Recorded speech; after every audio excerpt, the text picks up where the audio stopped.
아침 하나님과 함께 누리는 하늘의 양식 오늘 만나. 그 이튿날 뭇 백성의 족장들과 제사장들과 레위 사람들이 율법의 말씀을 밝히 알고자 하여 학사 에스라에게 모여서 율법에 기록된 바를 본즉 여호와께서 모세를 통하여 명령하시기를 이스라엘 자손은 일곱째 달 절기에 초막에서 거할지니라 하였고, 또 일렀으되 모든 성읍과 예루살렘에 공포하여 이르기를 너희는 산에 가서 감람나무 가지와 들감람나무 가지와 화석류나무 가지와 종려나무 가지와 기타 무성한 나무 가지를 가져다가 기록한 바를 따라 초막을 지으라 하라 한지라. 백성이 이에 나가서 나뭇가지를 가져다가 혹은 지붕 위에 혹은 뜰 안에 혹은 하나님의 전 뜰에 혹은 수문 광장에 혹은 에브라임 문 광장에 초막을 짓되 사로잡혔다가 돌아온 회중이 다 초막을 짓고 그 안에서 거하니 눈의 아들 여호수아 때로부터 그날까지 이스라엘 자손이 이같이 행한 일이 없었으므로 이에 크게 기뻐하며 에스라는 첫날부터 끝날까지 날마다 하나님의 율법책을 낭독하고 무리가 이랫동안 절기를 지키고 여덟째 날에 규례를 따라 성회를 열었느니라. 할렐루야. 사랑하는 성남제일교회 성도님들, 주일 새벽입니다. 느헤미야 50 프로젝트 벌써 35일째를 지나고 있습니다. 느헤미야 말씀을 통하여서 우리 성남제일교회 성도님들과 또 우리 교회가 계속 발전하고 또 잘 재건되어 가는 모습이 참 감사합니다. 오늘은 느헤미야 8장 13절에서 18절까지의 말씀을 봅니다. 이제 어제 그제 말씀을 보면 이제 성벽을 완전히 재건하고 5일 7일 좀 지난 후에 이제 새 신년절이라고 하죠. 나팔절이라고도 하는 7월 1일 날 나팔절을 보내면서 계속 이들이 말씀 앞에 푹 젖어 있는 모습을 보게 됩니다. 울기도 하고 웃기도 하고 기뻐하고 경배하고 겸손해지는 모습까지 보입니다. 근데 오늘 13절에 잘 보시면 백성의 족장들, 제사장들, 레위 사람들이라는 주제로 사실은 이 13절이 시작이 됩니다. 어찌 보면 백성들의 리더들이요, 또 영적인 지도자들이요, 예배를 담당하고 또 백성들을 담당했던 그런 리더 그룹에서요, 무슨 일이 벌어지냐면 말씀, 그 율법을 더 밝히 알고자 하여 학사 에스라에게 찾아가는 모습을 보게 됩니다. 여러분, 우리 리더들이 회심하게 될 때 하나님께서는 그 공동체에 은혜를 주시는 줄 믿습니다. 물론 밑에 나와 있는 말씀이긴 하지만 16절에 보면 그거로 인하여 백성들이 다시 초막절이라는 절기를 지내게 되는 모습을 볼 수 있습니다.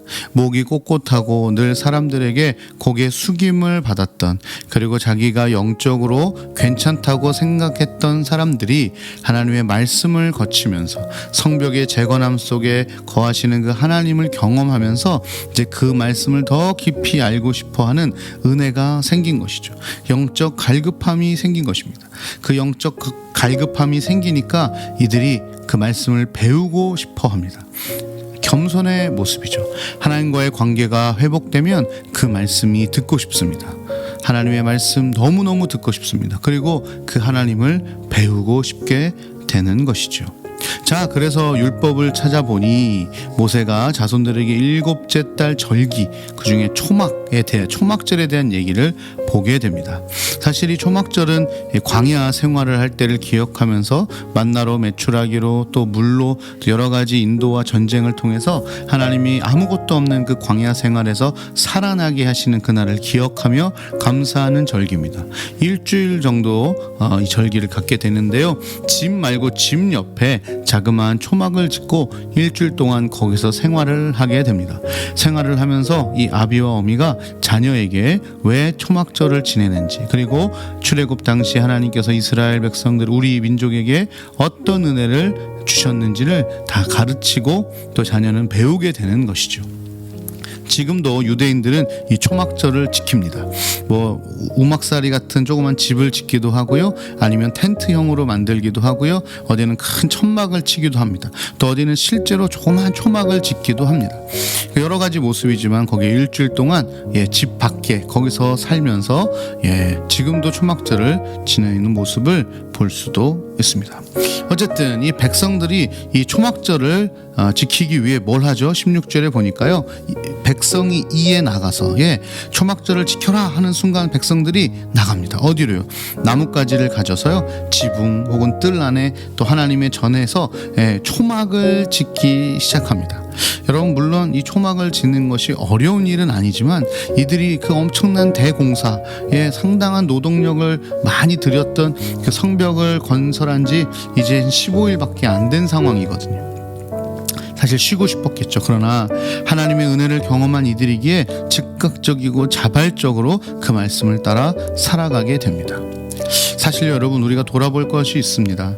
하나님의 말씀 앞에 또 우리가 뜻하는 비전과 사명 앞에 있을 때 우리가 뭔가 자꾸 핑계대고 불평하고 불만하고 외부적인 요소들을 가지고 자꾸 뭔가 우리 안에 고민이 생긴다면 한번 우리 돌아볼 필요가 있습니다.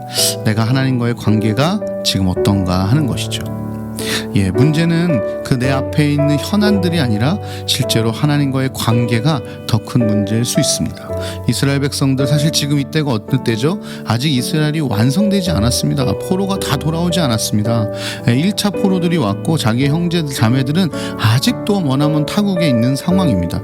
이제 성벽을 재건한 정도입니다. 군사도 없어요. 뭐 먹고 살만한 것도 없고 나라가 힘이 있는 것도 아닙니다만 이들이 지금 하나님 앞에 머물러 있었기에 즉각적이고 자발적인 헌신으로 하나님의 그 절기를 기쁨으로 지내게 되지요. 자, 그 밑에 말씀 보니까요, 이런 말씀이 나와요. 눈의 아들 여호와 때로부터 그날까지 이스라엘 자손이 이같이 행한 일이 없었다. 물론 여기만 읽으면 초막절을 지낸 적이 없었다라고 느끼겠지만 그거는 아닙니다. 사실은 초막절을 지켜오기도 했습니다. 근데 여기서 의미하는 건 뭐냐면 이 초막절의 의미를 진짜 되새기고 진정으로 기쁨으로 이 초막절을 지낸 것은 이때다 라고 얘기하고 있는 것이죠.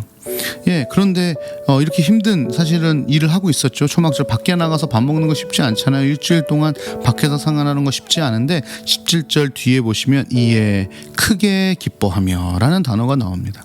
힘들고 어려운 상황이지만 하나님을 향한 믿음과 신뢰와 하나님과의 관계와 언약이 회복되는 순간 힘들지 않게 되고 그것이 하나님의 일이기에 우리에게 기쁨으로 다가올 수 있는 것이죠.